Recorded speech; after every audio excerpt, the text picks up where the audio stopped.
Simon, c'est Jeanne. Je suis à l'aéroport. Je t'appelle pour te dire que je pars vers le pays. Je vais essayer de retrouver ce père et si je le trouve, s'il est encore vivant, je vais lui donner la lettre. Ce n'est pas pour elle, c'est pour moi, c'est pour toi, pour nous, pour la suite.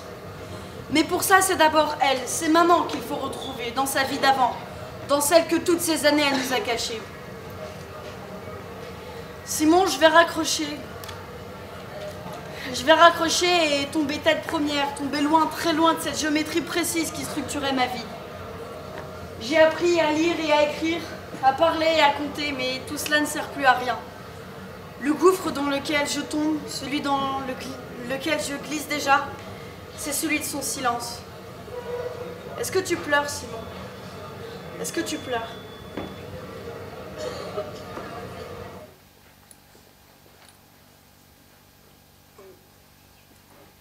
Vous êtes Abdesamad Darrazia? On m'a dit de venir vous voir parce que vous connaissez toutes les histoires du village. Les vraies et les fausses, oui. Je cherche Nawal Marwan. Est-ce que vous l'avez connue? Elle a vécu et elle est née dans ce village. Il y a Nawal qui est parti avec Saouda. Mais ça, c'est une légende. Qui est Saouda? Une légende. On l'appelait la fille qui chante. Une voix douce et profonde. Elle chantait toujours à point nommé. Une légende. Mais que dit la légende? Elle dit qu'une nuit, on a séparé Nawal et Wahab. Qui est Wahab? Une légende. On dit que lorsqu'on tarde trop, la nuit, dans la forêt, près du rocher aux arbres blancs, on entend leur rire. Et dans le cimetière, il y a encore la pierre, d'après la légende. Nawal a gravé le nom de sa grand-mère, lettre par lettre, première épitaphe du cimetière. Elle avait appris à écrire. Puis Nawal est parti, Saouda avec elle, et la guerre est arrivée. Ça n'est jamais bon signe lorsque la jeunesse s'enfuit. Kfarayat, ça se trouve où? En enfer. Plus précisément? Au sud, pas loin de Nabatillé. Suivez la route.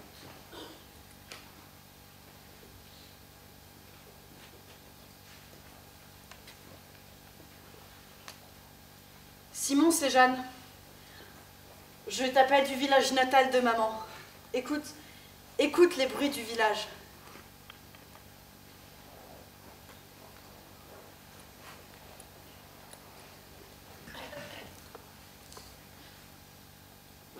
Bonjour. Qui êtes-vous? D'où venez-vous? Les routes sont interdites aux voyageurs. Nous venons de Navatier, nous allons à Kfarayat. Vous êtes peut-être ces deux femmes que nous cherchons depuis 2 jours. Toute notre milice les cherche et les militaires venus du sud les cherchent aussi. Elles écrivent et mettent des idées dans la tête des gens. Vous êtes ces deux femmes. L'une écrit et l'autre chante. Tu vois ces chaussures? Nous les avons prises cette nuit au pied des cadavres. Chacun des hommes qui les portaient, on l'a tué au corps à corps, les yeux dans les yeux. Ils nous disaient, on est du même pays, on est du même sang. Et on leur écrasait le crâne, puis on leur enlevait leurs chaussures. Au début, ma main tremblait. C'est comme dans tout. Le couteau, on ne sait pas comment le planter. On ne sait pas combien ça peut être fort un crâne. On ne sait pas comment fort il faut planter. On ne sait pas. Alors on a qu'à bien aiguiser sa lame. Et là, la lame sort comme elle rentre. Mais les muscles s'agrippent autour du couteau. Les muscles s'accrochent car ils savent que la vie est là, autour de la lame. Alors on n'a qu'à bien aiguiser. Et la lame sort à nouveau comme elle rentre.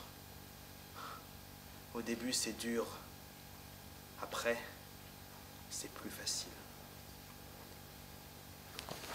Je vais vous saigner, on verra bien si celle qui pense à une belle voix essaie de encore des idées.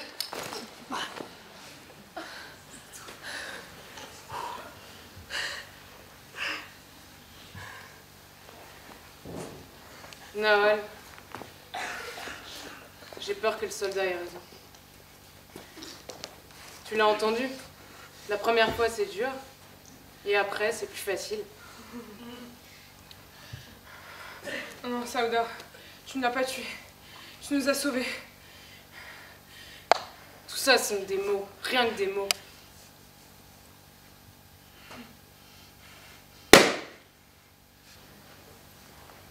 Pour relancer l'industrie touristique, cette prison est devenue un musée en 2000. Moi, j'étais guide dans le Nord avant. Je faisais les ruines romaines. Ma spécialité. Maintenant, je fais la prison de Kfar Hayat. Vous connaissez ces femmes? Non. Qui sont-elles? Elles ont travaillé ici, peut-être. Alors elles ont dû fuir à la fin de la guerre avec le bourreau Abu Tariq. Là, c'est la cellule la plus célèbre de la prison. Cellule numéro 7. Les gens y viennent en pèlerinage. C'était la cellule de la femme qui chante. Détenue pendant 5 ans. Quand les autres se faisaient torturer, elle chantait. Elle s'appelait Saouda, la femme qui chante? On ne connaissait pas son nom. Ils avaient tous un numéro, un matricule. La femme qui chante, c'était le numéro 72. C'est un chiffre célèbre ici. 72, vous dites? Oui, pourquoi? Vous connaissez quelqu'un qui a travaillé ici? Le concierge de l'école. Il était gardien de la prison avant. Et quand est-ce que la prison a été construite? 1978. L'année où il y a eu les grands massacres dans les camps de Kfar Riyad et Kfar Matra. Les militaires ont encerclé les camps. Ils ont fait entrer les miliciens et les miliciens ont tué tout ce qui bougeait. On avait assassiné leur chef, alors ils n'ont pas rigolé. Une grande blessure au flanc du pays.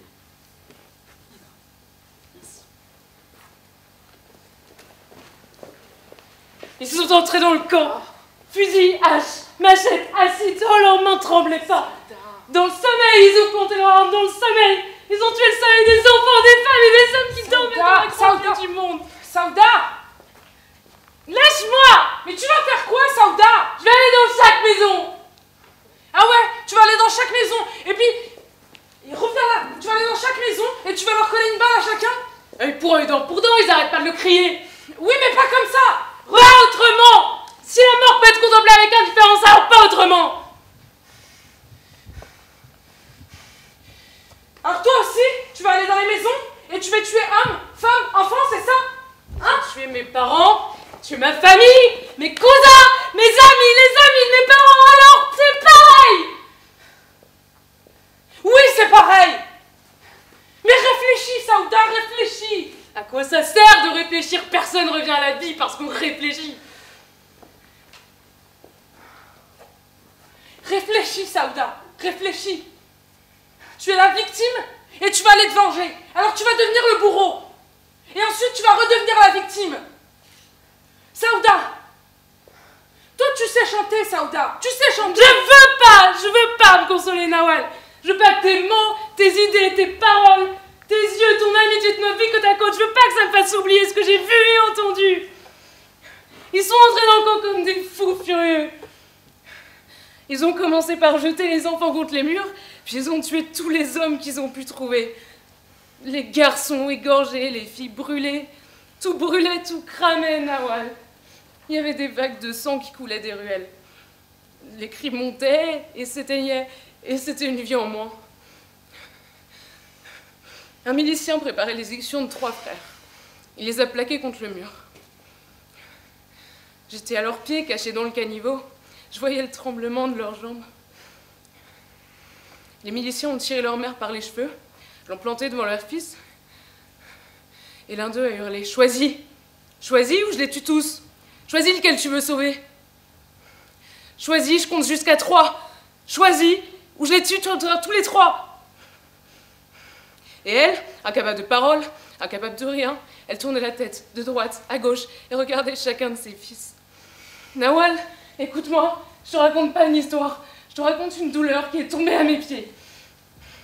Je la voyais entre le tremblement des jambes de ses fils, avec son corps trop vieilli, ses seins trop lourds, de les avoir portés, ces 3 fils, et tout son corps hurlait. À quoi bon les avoir portés?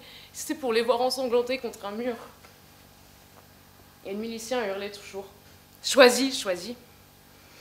Alors elle l'a regardé et elle a dit, comme un dernier espoir, « Regarde-moi, comment peux-tu? Je pourrais être ta mère. Alors il l'a frappée. N'insulte pas ma mère, choisis. Alors, elle a dit un nom. Elle a dit Nidal. Nidal. Et elle est tombée. Et le milicien a abattu les deux plus jeunes. Il a laissé l'aîné en vie, tremblant. Il l'a laissé, il est parti. Les corps sont tombés. La mère s'est relevée et dans la ville qui brûlait, qui pleurait toute sa vapeur, elle s'est mise à hurler que c'était elle qui avait tué ses fils. Avec son corps trop lourd, elle hurlait que c'était elle l'assassin de ses enfants. Saouda. Saouda. Je comprends, Saouda. Je comprends. Mais pour répondre à ça, on peut pas faire n'importe quoi.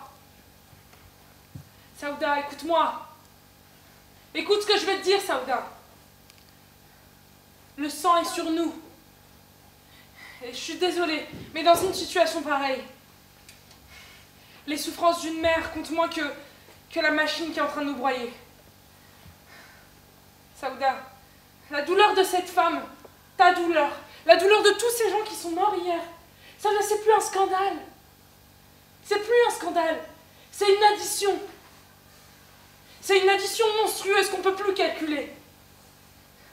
Alors tu comprends, toi, Saouda, qui depuis des années marche avec moi côte à côte, depuis qu'on a décidé de prendre la route pour aller retrouver mon fils. Toi, Saouda, tu peux pas prendre part à cette addition-là. Alors on fait quoi? On bouge pas? On reste là, les bras croisés? Ah bah oui, qu'on reste dans notre livre et notre alphabet, à trouver ça tellement beau, tellement joli, tellement extraordinaire, tellement excitant. Beau, joli, extraordinaire, excitant. Ce sont des crachats au visage des victimes, des mots. Qu'est-ce que c'est quoi? Ça sert des mots? Dis-moi quand tu sais pas ce qu'on doit faire. Qu'est-ce qu'on fait, Nawal? Je sais pas quoi te répondre, Saouda, j'ai pas de réponse. J'ai pas de réponse et tu sais pourquoi? Parce qu'on est démunis. Parce qu'on n'a plus de valeur pour se retrouver. On n'a plus de valeur, on n'a plus que des petites valeurs. On se contente de ça. On se contente de ce que l'on sait, ce que l'on sent. Ça c'est bien, ça c'est pas bien. Mais écoute-moi, Saouda, écoute-moi. On n'aime pas la guerre, d'accord? Mais on l'a fait, la guerre. On n'aime pas le malheur non plus, mais on est en plein dedans. Alors, toi, tu vas aller brûler des maisons, tu vas aller trucider des gens pour leur faire comprendre. Mais tu comprends pas quelque chose, il y a quelque chose qui t'échappe. C'est que ce jeu d'imbécile-là, il se nourrit justement de ta douleur et de cette haine.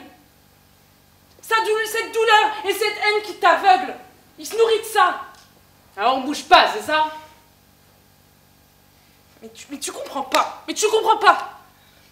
Tu veux convaincre qui, hein? Tu veux convaincre qui à la fin? Tu comprends pas. Tu comprends pas qu'il y a des hommes qu'on peut plus convaincre. Il y a des hommes qu'on peut plus persuader, qui sont perdus.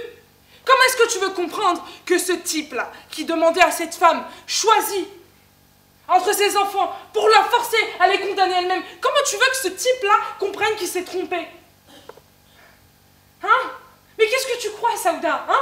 Que tu vas aller le voir et que soudainement il va se dire « Ah, mademoiselle Saouda, c'est vrai que votre raisonnement est vachement intéressant au final, et plutôt pertinent. Ouais, je change d'avis, ouais. Et tant qu'à faire aussi, je change de sang. Je change de peuple aussi. Et puis, change de monde et de planète tant qu'on y est. Et puis, bien sûr, hein, je vais pas oublier de m'excuser. Hein? Mais tu crois quoi, Saouda, hein? Tu crois qu'en allant faire saigner de tes propres mains sa femme, son fils, tu vas changer quelque chose? Tu vas lui faire comprendre quelque chose? Hein? Regarde-moi! Tu crois quoi?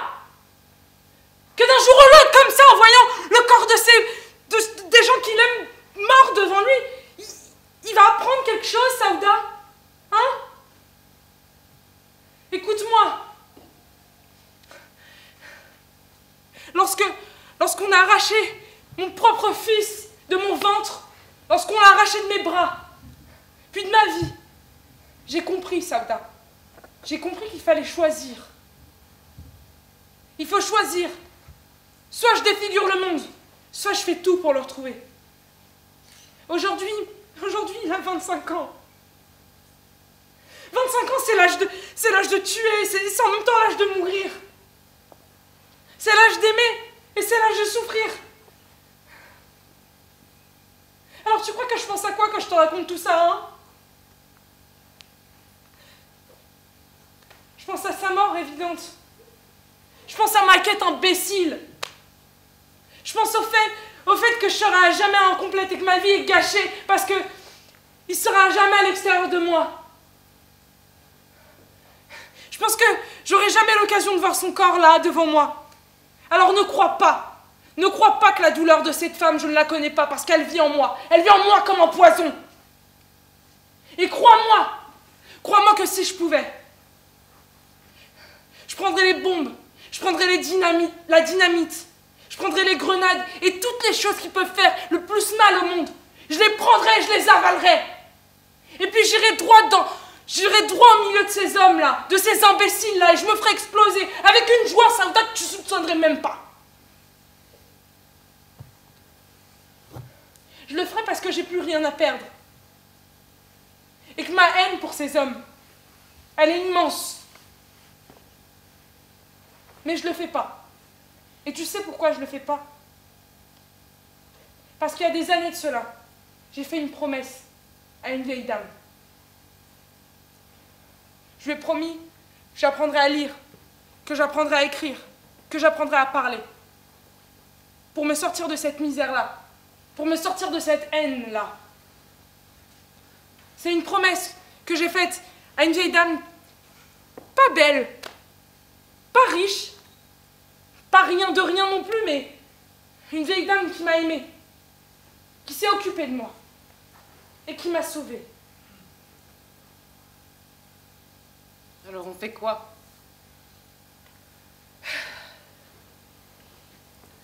Je vais te le dire, Sauda. Mais avant, j'ai besoin que tu me promettes que tu discuteras pas. À quoi tu penses? Promets-moi. Je sais pas.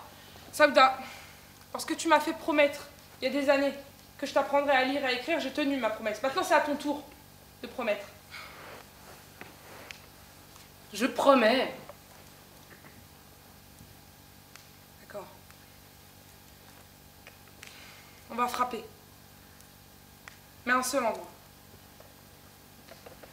On touchera ni enfant, ni femme, ni homme, sauf un. On le tuera, ou on le tuera pas, mais on le touchera. À quoi tu penses? Je pense à Chad. Mais c'est le chef de toutes les milices, on le trouvera pas. Une de mes anciennes élèves enseigne à ses enfants. Elle a promis qu'elle m'aiderait. Je vais la remplacer pour une semaine. Pourquoi tu dis je? Parce que je vais le faire, seule. Et tu feras quoi? Bah, les premiers jours, rien. Je vais leur enseigner. Et puis, le dernier jour, je lui tirerai 2 balles. 2 balles. Une pour toi, et une pour moi. Une pour les gens de ce pays. Et une pour les réfugiés. Une pour sa bêtise, et une pour l'armée qui nous envahit. Pas une, pas 3, mais bien 2. Et après, tu t'enfuiras comment?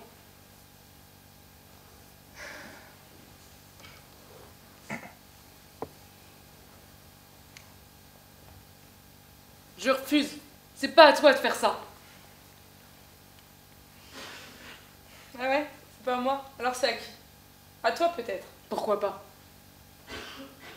Encore une fois, tu comprends pas ça, toi. Pourquoi on fait ça? Pour se venger? Non. On fait ça pour avoir la chance de pouvoir aimer une nouvelle fois avec passion. Et dans cette guerre, il y a des gens qui vont mourir. C'est pour ça que je pense qu'il vaut mieux que ce soit les gens qui ont déjà aimé avec passion, qui meurent avant ceux qui n'ont pas eu cette chance-là. Moi, Saouda, l'amour que j'avais à vivre, je l'ai vécu. L'enfant que je devais avoir, je l'ai eu. Il me restait à apprendre et j'ai appris. Maintenant, il ne me reste plus que ma mort. Et je la choisis. Et elle sera entière. Et toi, tu resteras chez Shamseddin. Shamseddin est aussi violent que les autres. Saouda, ne discute pas. Ne me trahis pas. Continue à vivre pour moi. Continue à chanter pour moi.